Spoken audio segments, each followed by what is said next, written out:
What's up, what's up, what's up? It's your man Chazz Ellis, once again answering the questions that you asked me. And this is part 2, get 'em 2, of how to get away from an ex.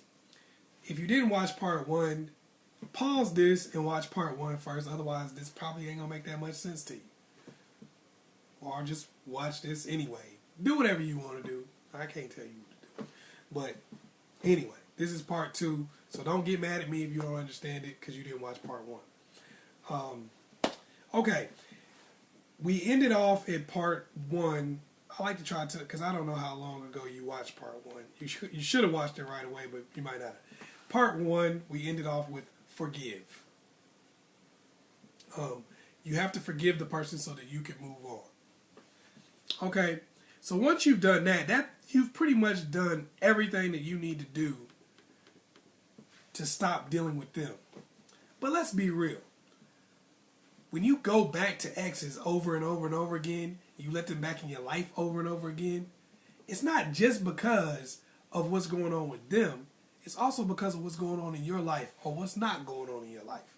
It's because a lot of times, let's be real, we deal with an ex, break up with them, sitting at home, watching TV, watching internet porn, whatever it is you do, reading romance novels, eating bonbons, eating ice cream, sitting in the bathtub, crying ourselves to sleep, almost drowning.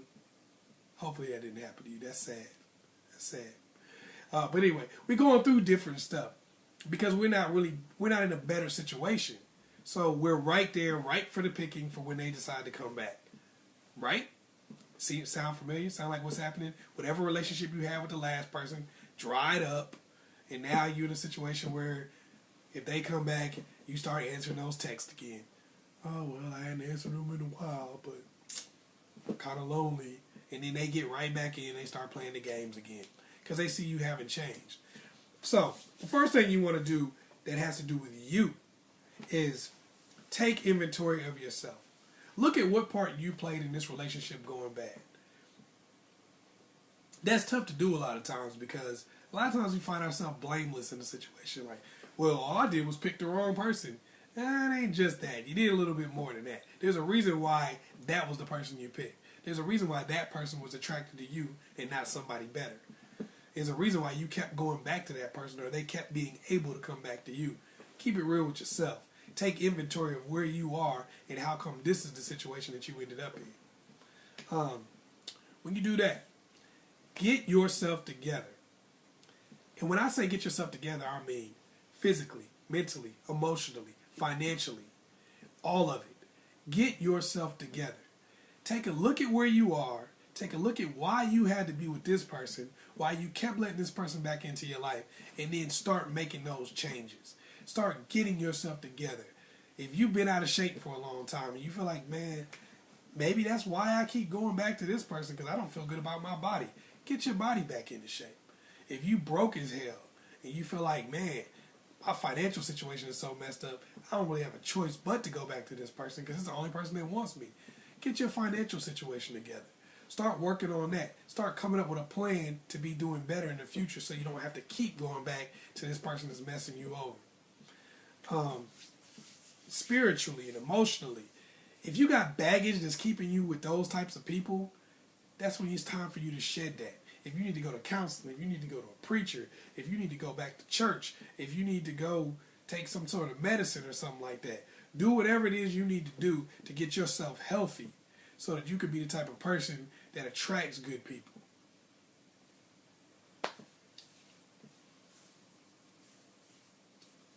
Okay? Number 7. Okay, no, we're on number 8. So what? We're on number 8. Figure out what kind of person you really want. Okay, we know what you don't want. You don't want the last person you had because they sucked. But what kind of person do you really want? What kind of traits did that last person have that attracted you? What kind of traits did they have that really kind of, made it suck for you? Figure out what kind of person you really, really want to be with. Who works for you? What kind of person is good for you in your situation? What kind of person makes you happy that you can relate to? Figure that out. All right? That's something you really need to take some time and think about before you even try to get with anybody else. Figure out what you really want.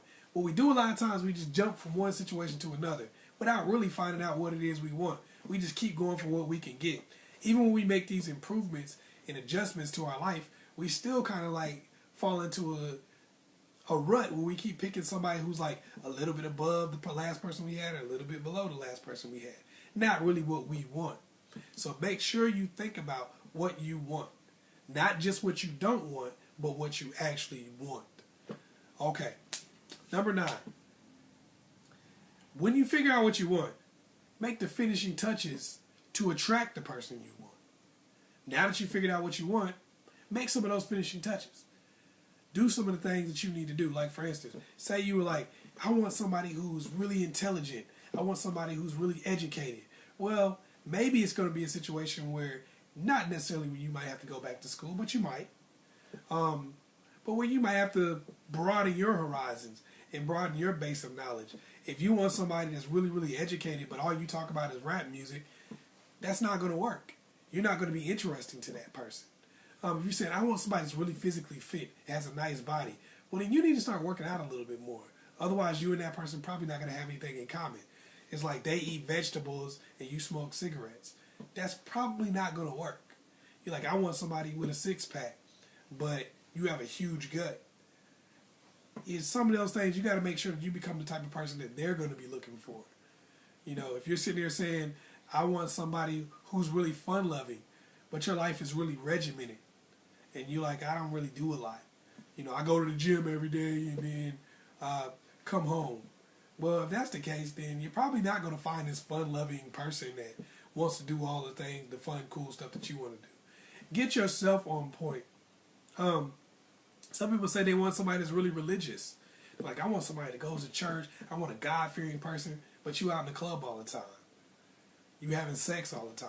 You drinking all the time. That's not going to attract that type of person. That's going to attract somebody who's just like the last person you had. So make those finishing touches. Put the icing on the cake so that somebody wants to eat it. Number 10, take your destiny into your own hands. A lot of people have this thing where it's like, God, I'm praying for a woman. Lord, please send me a man.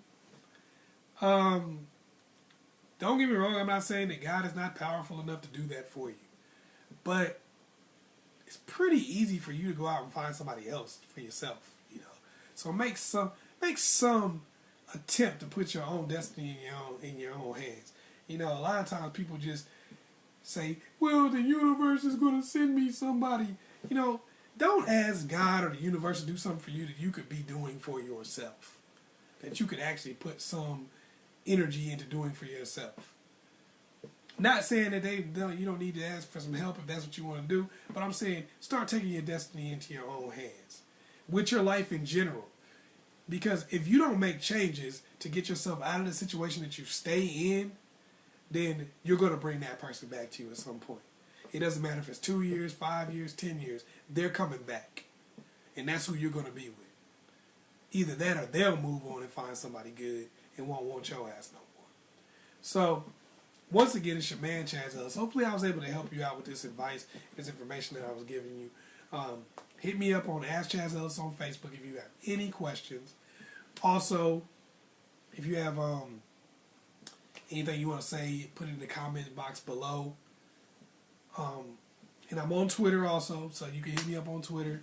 Not on there all the time, but by the time you watch this, hell, I might be on there every day. So hit me up on Twitter. Also, you can take a look at my blog. It's on AskChazzEllis on blogger.com. Oh, yeah. Like and subscribe. Peace.